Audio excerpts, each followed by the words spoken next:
আমাদের গ্রামের বাড়িতে অনেক জমি জমা ছিল আর কি, তো সেখান থেকে আর কি আমাদের মেইন ইয়াগুলো আসতো, খরচ টর সবকিছু আসতো। তো প্লাস আমার আম্মু জব করতো।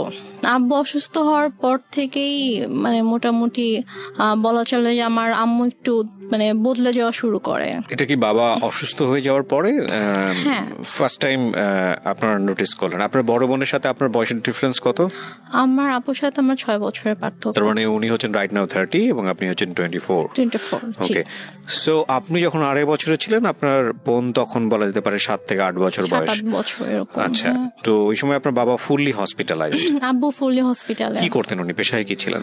আব্বু অ্যাক্সিডেন্টের আগে ব্যাংকে জব করতেন।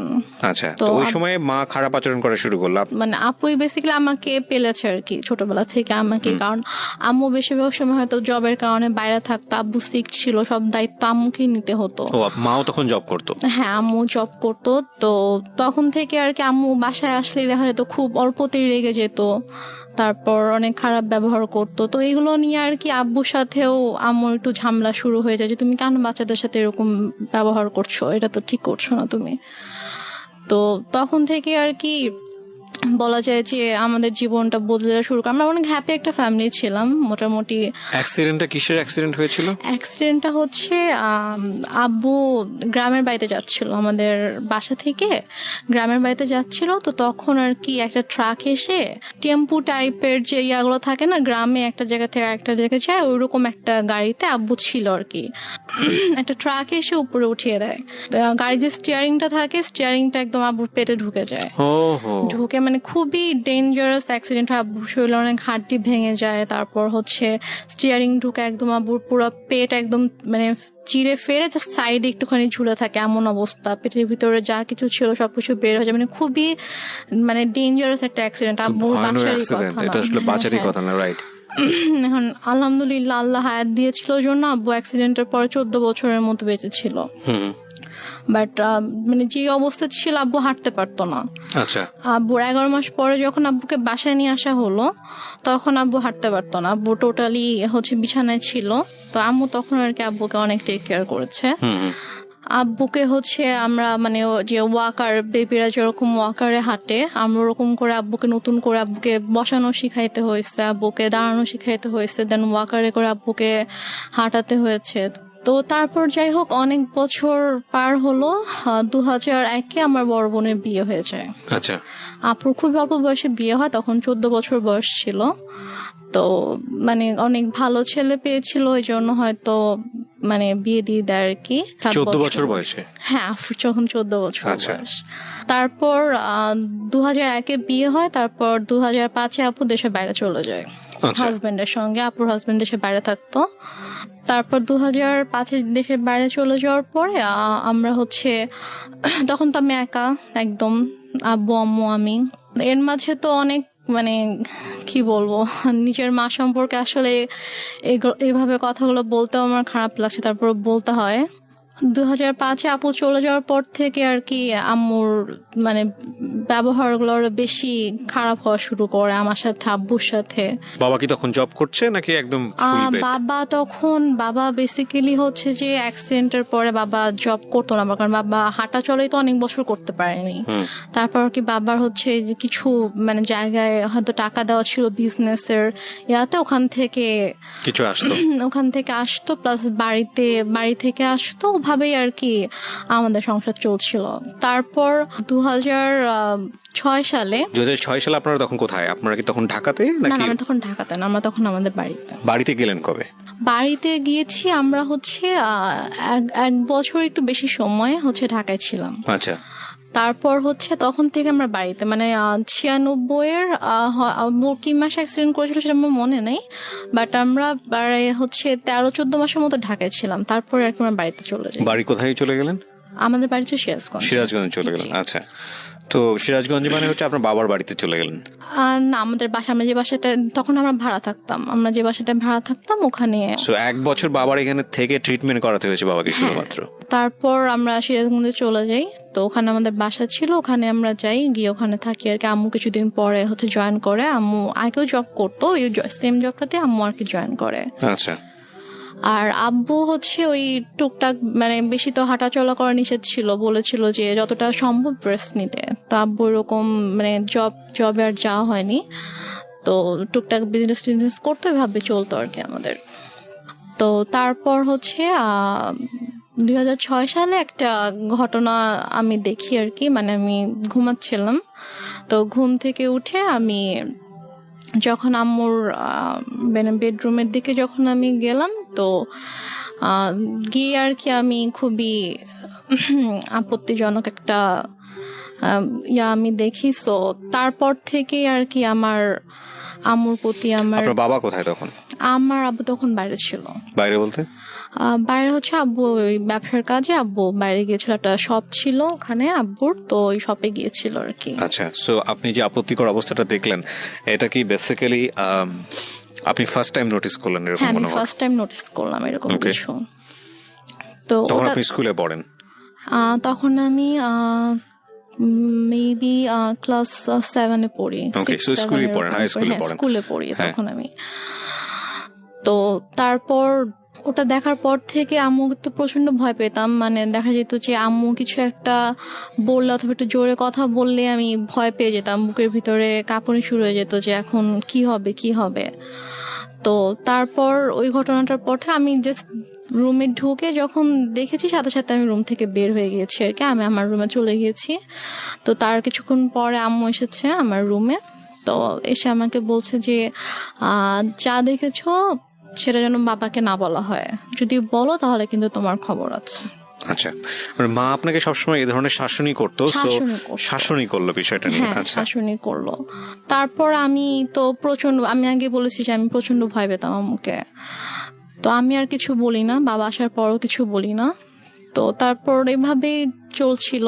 এরপরও আরো কয়েকবার আমি এরকম ঘটনা আমার চোখের সামনে হয়েছে, কারণ ওই দিনে আমি দেখার পর থেকে আসলে আম্মুরও একটা ভয় কেটে যায় যে হ্যাঁ আমি তো বাবাকে কিছু বলিনি, আমি কিছু বলবো না। তো আমার সামনে এরকম ঘটনা আরো অনেকবার হয়েছে, বাট আমি বাবাকে কিছু বলতে পারিনি আর কি।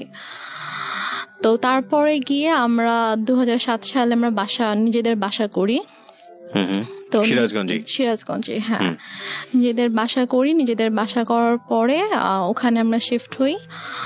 তো তারপর 2009 সালে হঠাৎ করে একদিন আমার আব্বু প্রচন্ড অসুস্থ হয়ে যায়। আমরা এখানে একটা বিরতি নিতে চাই প্রিয় শ্রোতা। আপনারা শুনছেন মিস্টার ম্যাঙ্গো ক্যান্ডি প্রেজেন্স জীবন গল্প। আপনারা শুনছেন রেহনুমার জীবন গল্প। রেহনুমা রাইট নাও 24 শুভ হয়ে থাকতো। তারপর আমি আমার রুমে চলে যাই।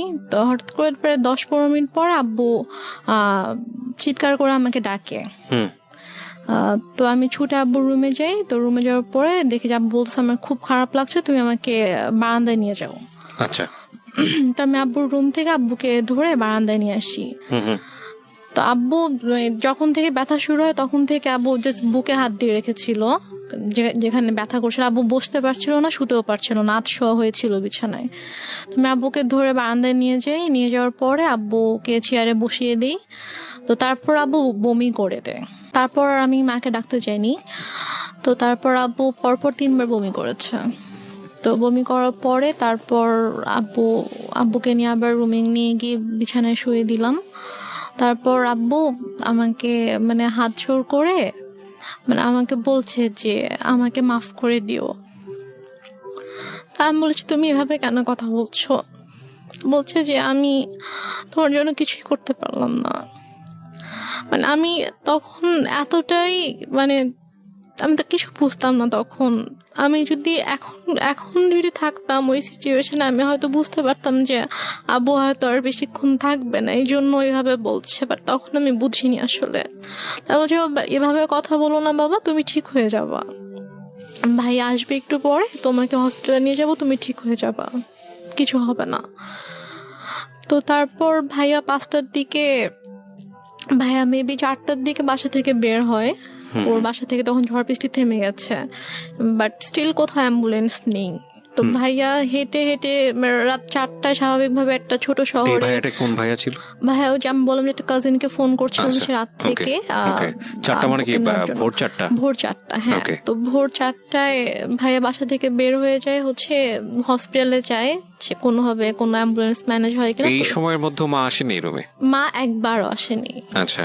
পরে একটা রিক্সায় আমি উঠি, আর একটা রিক্সায় বাবাকে নিয়ে ভাইয়া উঠে আব্বুকে হসপিটালে নিয়ে যাই।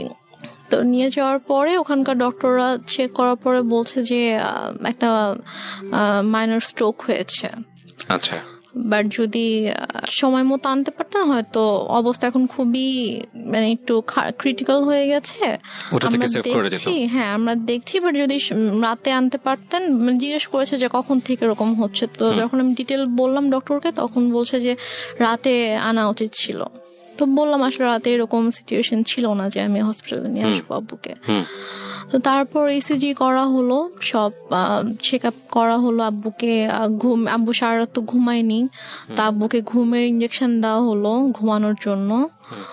তো 6:30টার দিকে আমি আম্মুকে ফোন করলাম, আব্বুর ফোনটা আমার কাছে ছিল। তো আমি আম্মুকে ফোন করলাম যে আম্মু এই ঘটনা, আব্বুর তো স্ট্রোক হয়েছে, তো ডক্টর এটা বলেছে। তো বলতেছে যে তুমি আমাকে কেন ফোন দিয়েছো, তোমার বাবা তুমি দেখো, আমাকে কেন বারবার ফোন দিয়ে বলতেছো। বলছে যে আম্মু আমি একা একা এখানে কি করব, তুমি আসবা না? বলতেছে যে না আমি আসতে পারবো না। এখন টাকা পয়সার একটা ব্যাপার ছিল, কারণ আমি আসার সময় তো আমি কোনো টাকা পয়সা নিয়ে আসিনি। ভাইয়া আর কি হসপিটাল মেডিসিন যা কিছু লেগেছে ভাইয়া এনেছে।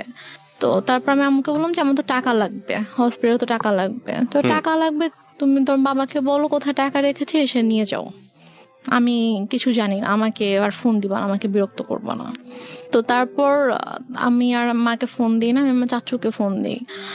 আমার ছোট চাচু আমাদের বাসা থেকে 15 মিনিটের দূরত্বে থাকতো। তো চাচুকে ফোন দিয়ে বলি যে চাচু আব্বু তো এরকম হসপিটালে, তো আপনি আসেন। সে বলে যে আমি মাত্র ঘুম থেকে উঠেছি, আমার অফিস আছে, আমি এখন আসতে পারবো। তো তারপরে আর কি ডক্টররা হচ্ছে আব্বুকে কেবিনে শিফট করলো। ফার্স্টে তো এমার্জেন্সিতে ছিল, তারপর কেবিনে শিফট করার পরে আমি আবার প্রায় মনে হয় 8টার দিকে আম্মুকে ফোন করি, তুমি কি একটু স্যুপ অথবা রুটি সবজি একটু বানাতে পারবা আব্বুর জন্য? বলে কেন, আমি কেন বানাবো, তোমার দরকার থাকলে তুমি সে বানিয়ে নিয়ে যাও। কোন ক্লাসে পড়েন তখন আপনি? আমি তখন ক্লাস 9-এ পড়ি। ক্লাস 9-এ, ওকে।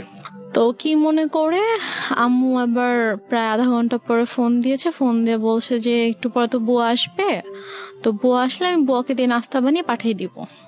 তো বললাম আচ্ছা ঠিক আছে। বুয়া আসছে পরে, হয়তো বুয়াকে দিয়ে নাস্তা বানিয়ে আম্মু নিজে এসেছে 9:30টার দিকে। এসে বলতেছে যে এই যে নাস্তা দিলাম, এখন আমি যাচ্ছি, আমাকে আর বিরক্ত করবা না, আমাকে আর ফোন দিবা না, কি করার তুমি করো, তোমার বাবার ড্রয়ারে টাকা আছে ওখান থেকে নিয়ে তুমি খরচ করো, আমাকে বিরক্ত করো না তুমি। তারপর ডক্টর বললো যে আব্বুর মোটামুটি অবস্থা ভালো, মানে স্টিল কিন্তু স্যালাইন চলছে। তারপর বললো যে এখন মোটামুটি ভালো আছে। তো আরেকটা কথা বলে রেখে, হসপিটালটা ছিল হচ্ছে আমার চাচির ভাইয়ের আর কি। আচ্ছা। তো ওই আঙ্কেল এসে বললো যে সেই হিসেবে আব্বুর আর কি একটু এক্সট্রা কেয়ার হচ্ছিল।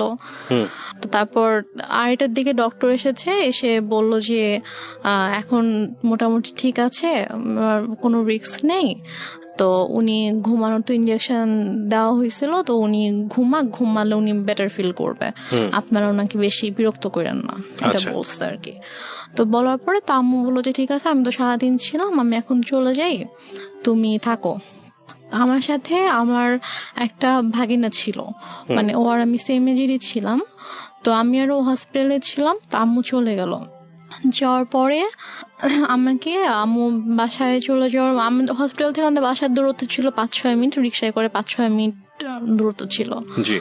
তো তারপর আম্মু বাসায় গিয়ে আমাকে ফোন দিয়েছে, ফোন দিয়ে বলছে তুমি বাসায় আসো, তুমি আমার যে ইয়াটা ছিল ওর নাম ছিল মধু, বলছে তুমি আর মধু বাসায় আসো।